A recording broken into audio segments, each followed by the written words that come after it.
open it up. Whatever questions you guys have, feel free to ask. I'll be more than happy to answer them. Yes, ma'am. My son said something about a fourth block. See, glad you asked that. That's an excellent question. She asked, this morning we referenced and talked with the kids about a fourth block class. One of the things that I asked for when I came here was a fourth block first semester football class, a pseudo football class. And Miss Cook was nice enough to allow us to have that class. What I want to do with our fourth block class, and today we ask kids to sign up for it to gauge interest. What happens is, during that fourth block class, we're going to lift, we're going to watch film, we're going to meet, and we're going to get all of that done so that we do not have to do it after school. With the fourth block class, kids will be finished up with the class at 3. I'd like to be on the practice field by 3:15 or 3:20, start by 3:35, and be done and out of here by 6. That allows the kids to get home and do their homework. They're not stuck here till 7. And I'll be honest with you, the better programs in North Carolina have that class and they take full advantage of it. So to reference the fourth block class, that's what it's for. Now we understand, and we had the class at my past school as well, we understand that this, and I understand this is a high achieving school. And there's kids that take AP classes and have IB classes that are structured and they can't take it fourth block. That is fine. We will try to either get them in the class during the day or they can come and enroll during zero period and we'll get that done as well. Best case scenario though is we have those kids in fourth block because that time, that hour and a half block is key and essential to what we're doing. So that was really my question. Because he can't do it, so he'll do zero period. Yes. Either take it during the day or do the zero period. Yes, ma'am. And if it's a situation where it's a class, that stuff is not going to be held against the kid. Okay? Yeah, I understand. We have a high achieving school, kids take those classes. That's perfectly fine. So there will be a zero. We can't always hear the question. Yes, there will be a zero period. Zero period will go 6:30 to 7:30. 6:30 to 7:30. Yes, ma'am. The zero period is a half credit, correct? She said, "Will you get a grade for zero period?" It's a half credit.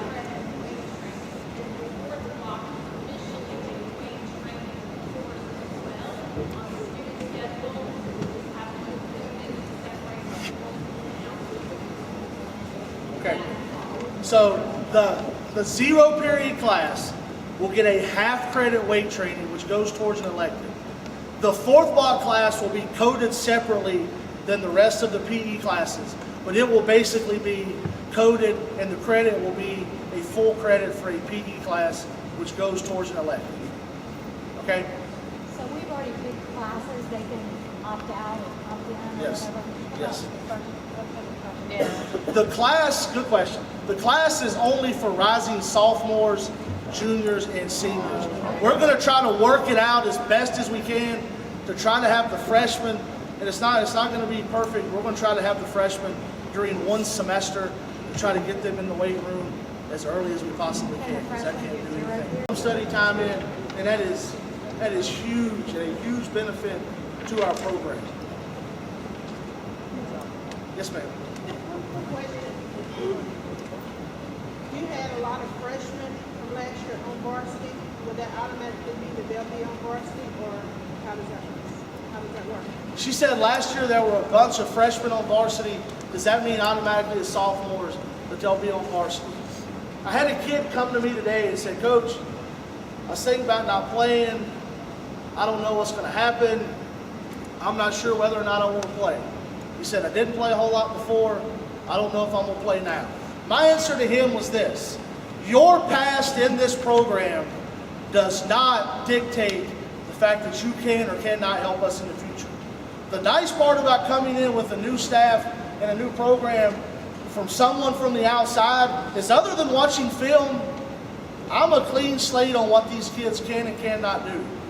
I will promise you this: The best 11 will play.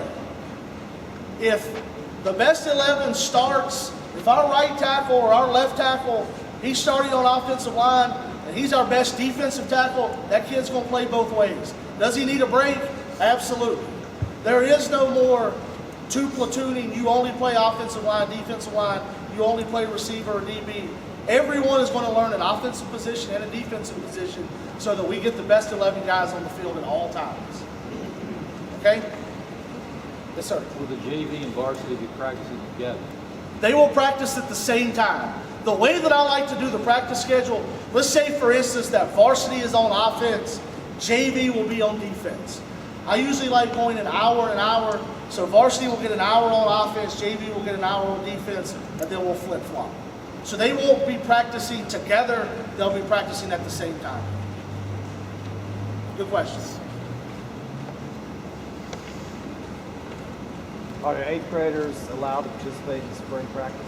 8th graders cannot participate in spring practice. The rule is that middle school students, unless we have a separate blocked off time for them to come over, they can't participate in anything until the end of the school year. So their first day that they will be allowed to come work out with us is that June 15th, first day of summer. Yes? What's your philosophy of how do you handle the multi-sport athlete who plays a different sport every season? Good question. She asked, how do I handle multi-sport athletes? I love multi-sport athletes. I think kids should play more than one sport. I do. If a kid plays football and he comes and asks me, hey coach, I'm thinking about wrestling, what do you think? If you want to wrestle, go wrestle. If you want to play baseball, play baseball. If you want to play lacrosse, go play lacrosse. The only thing that I will tell them and express to you guys is it does not get them out of lifting weights. We will have a 0 period. We'll lift after school second semester. We'll lift during school second semester. The expectation is during the spring, even if you're playing a second sport or you're a multi-sport athlete, you still need to be in the weight room lifting with your teammates, because any successful program starts in the weight room. If you're not investing time in there, it doesn't matter how good an athlete you are, you're not going to be very successful. Even if you're a multi-sport athlete, their expectation is to be in the weight room. But I love multi-sport athletes. I encourage any kid to do more than one thing. Any other questions? Yes, sir. Ask about camp. We will sponsor a Rising 5th through Rising 8th grade camp, which will be June the 29th, 30th, and July 1st, which is a Monday, Tuesday, and Wednesday.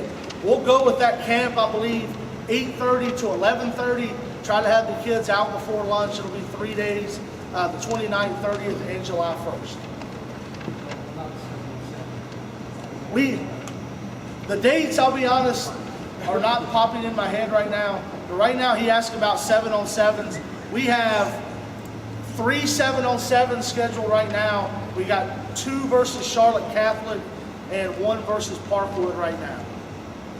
The first one is the very first week of summer practice or summer workouts. And just one thing else to hit on about the summer workouts. Summer workouts are not mandatory. They're not. They're off-season workouts. It is highly suggested that the kids be there though. Okay? Highly suggested they be there though. When we get to August 1st, my goal as the head coach is when we get to August 1st, we're not installing a bunch of offense and defense. That has been installed. Once we get to August 1st, we're practicing our offense and defense and getting better at it instead of basically installing all of our stuff in. By the time we get to the first day of practice, all of that stuff is going to be installed and ready to go. So if kids are missing a whole lot of summer workouts, and I understand that people go on vacation, that's understandable. But they need to be here as much as possible. I mean, we do have 2 mandatory dead period weeks anyway, which is the 4th of July week and the week before we start a fall practice, because that is the North Carolina Coaches Clinic. Best case scenario, go on vacations. That's when I'm going on vacation, is one of those 2 weeks. Best case scenario, that happens. But if a kid needs to miss a week for a mission trip, or miss a couple days for a vacation, they just need to communicate that to us. But the information that they miss, they are responsible to come to us to get made up.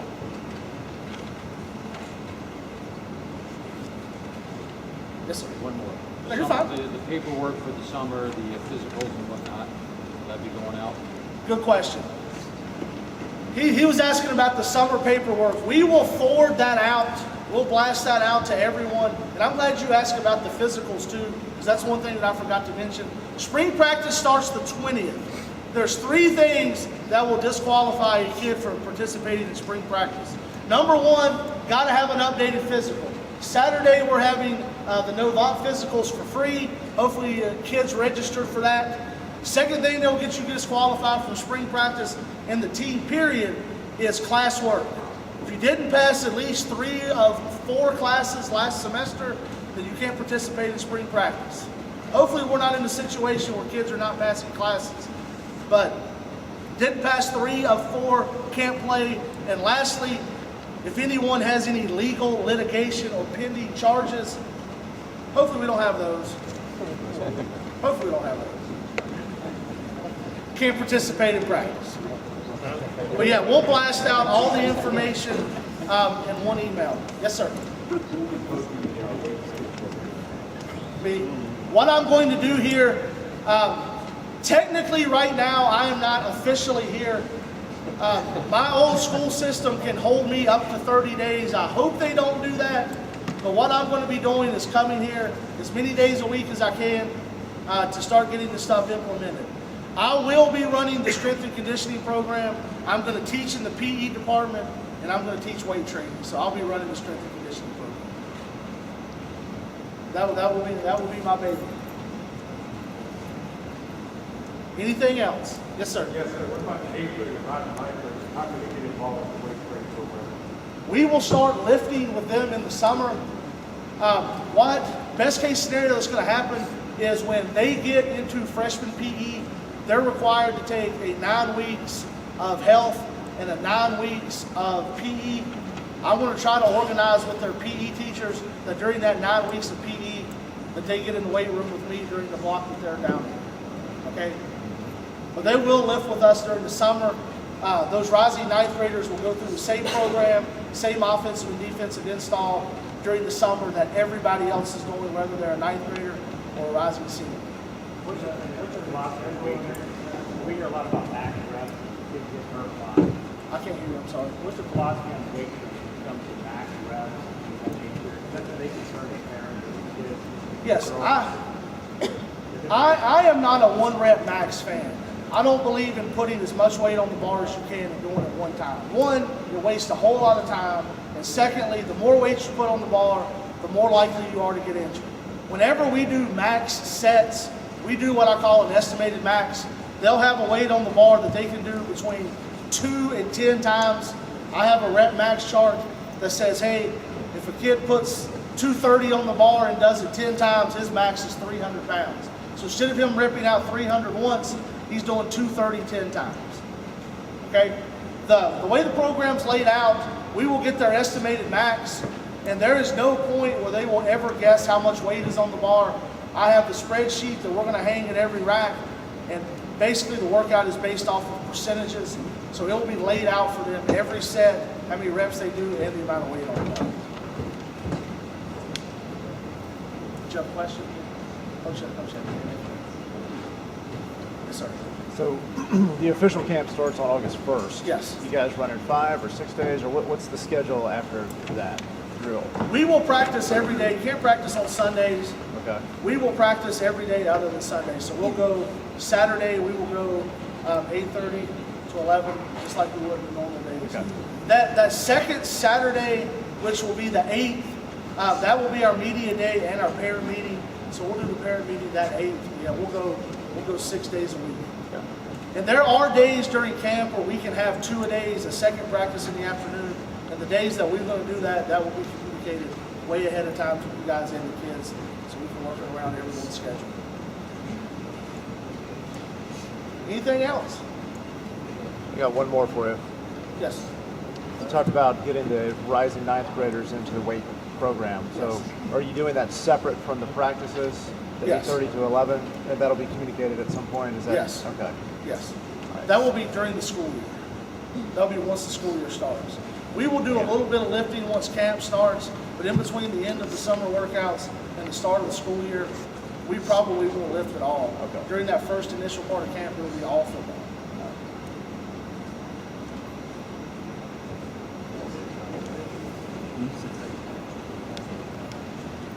Yes. I was talking a minute ago about blasting stuff out and getting information on the Go Mavericks website, especially parents of rising ninth graders, or if you're not registered on there, go to gomavericks.com. There's a registration tab. Register so that when we blast stuff out, once you're registered, you will get the information that everyone else gets so that there's no lack of communication as well. Also, I'm not a huge fan of social media, but I do run the Marvin Ridge football account now. So if you're not following that, follow the Marvin Ridge football account, and everything that we blast out, I will also tweet out as well, so you guys can get instant information that way as well. Guys, again, I can't reiterate how excited I am to be here. We were talking today, you know, this initial stage of getting in and getting acclimated and getting to know everyone is great. I love it. I'm looking forward to getting to know you guys and getting to know your kids, but I can't wait until the 20th to get out there and get on the practice field and start grinding and get to work and see what we got. Okay? Again, I appreciate your time. I know it was short notice. 6 o'clock is tough with everyone working, but again, I appreciate your time. I thank you guys for coming. I thank the kids for coming. Again, I'm looking forward to getting started, getting to know you guys and getting to know your kids as well. Thank you.